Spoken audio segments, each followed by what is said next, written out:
ยันว่าหวานญาติพี่น้องมันหลายเขา จังบอกหมู่เนาะคือสมัยตะกี้เนาะพยายามเกี่ยวข้าวนี่ม่วนนี่ดิป๊าด ตะกี้ เนาะ เพราะว่าตะกี้แล้วเดี๋ยวนี้เขา เดี๋ยวนี้ก็ยังมีบ่ กินหลายบอลแล้วได้ข่อย บ่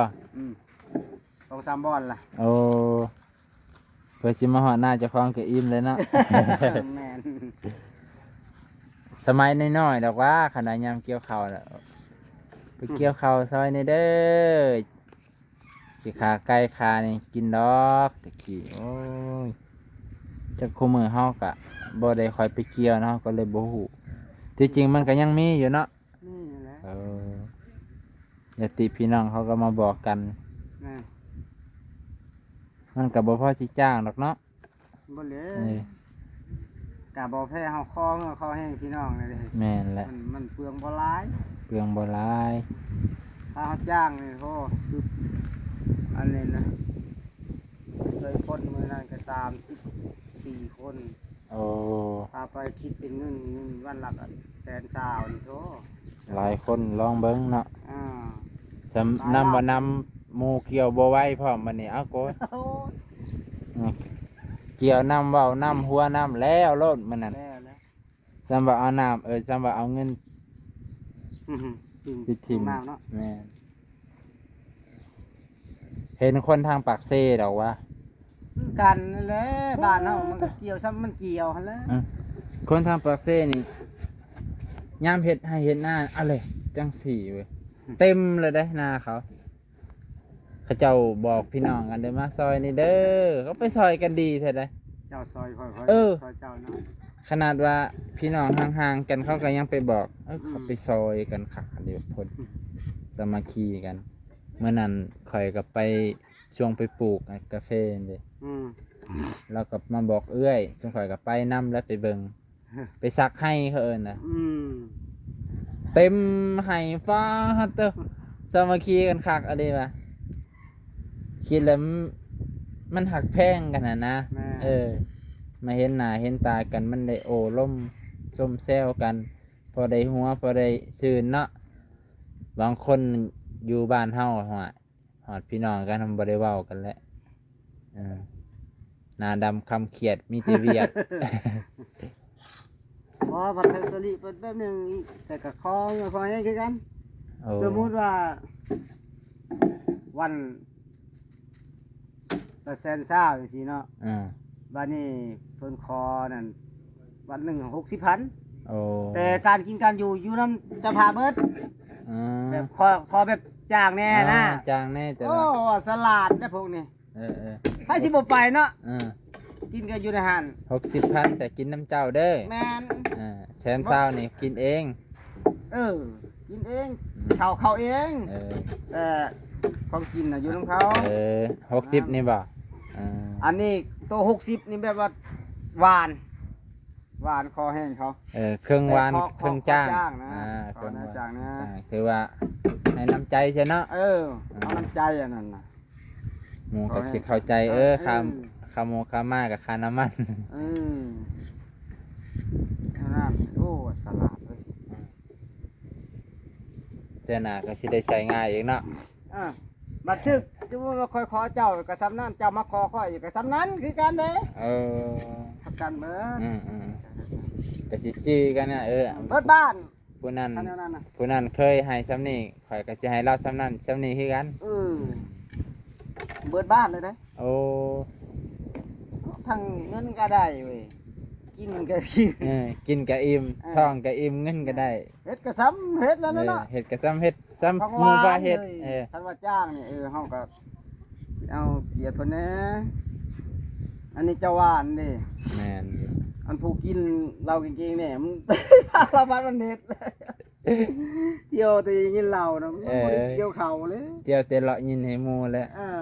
ย่างไปย่างมาผู้เว้าเก่งๆคือพอบุญเพ็งเนี่ยบ่บ่ได้เกี่ยวแล้วเกี่ยวแน่อันใดกรรม1 2กรรมได้เว้านั่นได้ครับเป็น10กรรมพุ่นแหละคนใช้สมองอันนี้ บ่อันคืออันพอเพิ่งนี่ก็ ไปสร้างสรรค์หั่นนะไปสร้างสรรค์ได้อยู่ให้หมู่ได้หอกได้หัว แล้วก็เฮ็ดอยู่ เฮ็ดอยู่ คันว่าจ้างนี่ห่วยเอ้ยมันก็หนักเติบ อยากลุบใน คั นั้น นคันว่าหวานนี่แต่นี่เอาบ่ได้คุมเฮงไปเนาะ แม่น จ้างนะห่วยเอาไปจากนักเติบเด้อ จำว่านำขายเขาบ่คุ้มมันค่าจ้างนั่นล่ะ อันนี้คือพอเพิ่งนี่หน่อยเราคนมักเบานี่มักตลกนี่ย่าสิยืนตลกในลายกว่าเกี่ยว คักอยู่เกี่ยวแท้หน้าตีนบ้านเนี่ยมันดีจังสี่แล้วบ่ต้องยาก ดีแนวหนึงบ่ดีแนวหนึง บ่ดีจังได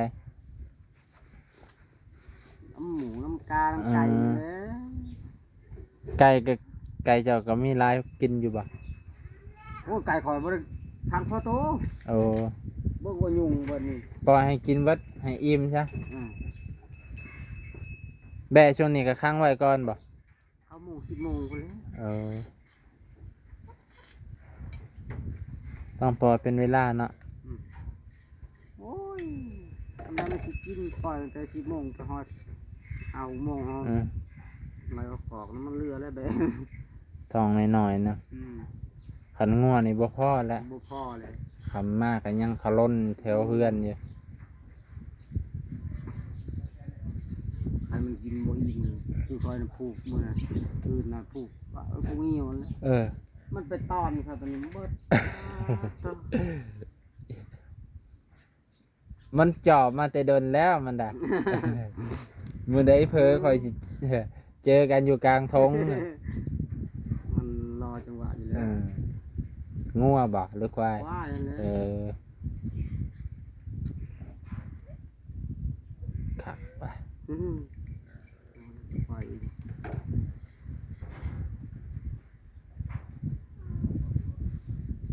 เบิดในเฮ็ดแล้วบัดนี้นะเอา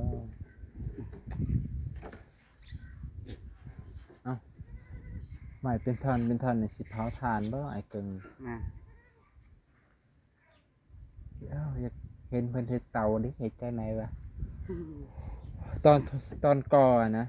เขาก็ว่าสิขุดอีกกัน ต้องขุดบ่ขุดเป็นคุม ขุดเป็นภูมิแล้ว โอ้ มันรักเจาะหูเจาะแป้วมัน หูลมหูนี่เนาะ ว่าสิขุดบ่ได้ขุด ว่าคันเฮ็ดกันอืม ก็ได้เงินดี ได้อยู่ได้เห็นหมู่เขาเจ้าไปขายก็บ่ได้ลงทุนหยังไดขนาดมีเครื่องจักรก็มีแต่ว่าตัดใหม่ให้มัน น้ำมันลิตรหนึงก็เต็มเตาแล้ว แม่นอยู่ ไปขายมันขายดีตอนนี้ ค่อยๆแบกไปเนาะก็บ่ได้ฝ่าฟัง มันบ่มีผู้ คันใหญ่ๆเป็นท่อนเป็นเนี่ยต้องพาบ่หรือบ่พา บ่ได้ผ่าเลย โอ้ กินเขาอย่างเดียวแล้วไปสิขามัน คันพายามมันใหม่มันสิมุนเลยบ่ มันก็บ่มุ่นเลย โอ้ เอาเผาทานเนี่ยเอาเข้าจังใดมันก็อยู่จังซั่นเลย โอ้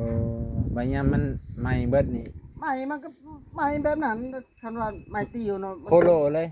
ไม้ติวมันเป็นน้ำบัดเฮาเผามันไหม้มันเป็นทานก็ยังเป็นน้ำนั่นแหละ เออ นั่นเลยมันบ่มันเป็นขี้เถ้าครับมันเป็นขี้เถ้ามันเบิดเนาะ อืม อันนี้มันบ่ได้เป็นขี้เถ้าเป็นฐานนั่นน่ะมันสิเบิดนั่นนะ โอ้ จะใส่น้ำก็น้ำอยู่หั่นเลยจะใส่เขือก็ยังเป็นเขือนี่หั่นเป็นฐาน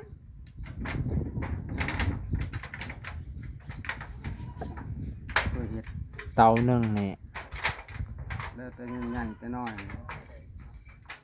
เต้าใหญ่ก็ได้หลายเต้าน้อยก็ได้น้อย เฮ็ดแบบใหม่ได้บ่ว่าเตานี่นะ ไปเฮ็ดคือเตาเวียนก็ได้ เวียดนามเพิ่นเคยเฮ็ดจังได๋ มันโบกอย่างนี้มันบ่ได้ อ๋อ มันก่อมันเอาดินจีนมันก่อครับ ดินจีมันทนอันนี้เนาะทนไฟ แต่มันน่านเย็น โอ้ เฮาเนี่ยมันน่านเขานะเขามีเหล็กคีบดิมันแม่นเขาเอามือจับแล้วเขาเอาเหล็กคีบเอารถ ยามเสียใส่ เว กระ ลา สอ เอา บ ออกเลยนะ เออ เวลาเขาเอาออกเตาเนี่ยโตอันใส่สอบใส่แก๊สนั่นหอยก็จับเอามือจับเอาเลย เออ มันตัดอย่างดีมันแทกอย่างดีแล้วเขามัน ยามสำใดเนาะ อ่ะ ให้ได้ระดับ ตัว ความ เขาใส่ ยาวความสั้นโอ้ เอาตัวเขาใส่แก๊สนั่นเลย มันใส่แก๊สแล้วไปส่งต่างประเทศนะ โอ้ เป็นแก๊สคือแก๊สอัน เฟโฟมนั่นบ่ ไวๆบ่เหลือคือแก๊สไวๆนั่น โอ้คือแก๊ส มัน ได้ เป็น ว่าก ล่องนั่น โอ้ ส่งต่างประเทศแพง ถ่ายเลยเลย ตัวใดได้เกรดนะก็มันขายแล้วครับแก๊สละ4-500 สาธุ ตัวมันได้เกรดนะ เราอยู่นี่เอาสวัสดี สบายดีเด้อนั่งคุยกัน กับสร้าง ตัวมันบ่ได้เกรดมันราคาเป็นกระสอบคือกัน โอ้ แต่มันส่งเมืองมันได้ บ่ส่งประเทศได้เนาะส่งประเทศเจ้าของ ส่ทะเบียนอย่างเดียวนะรถใหญ่นะเป็น4-5 พัน อ๋อ จังเนาะส่งเท่านึง1,000-2,000แก๊สนะครับ ส่งกำลังธุรกิจ ใส่เอาเบิ่งมาตั้งแต่เราย่างมาเลยคุณผู้หญิงนะเขาก็แนมเบิ่ง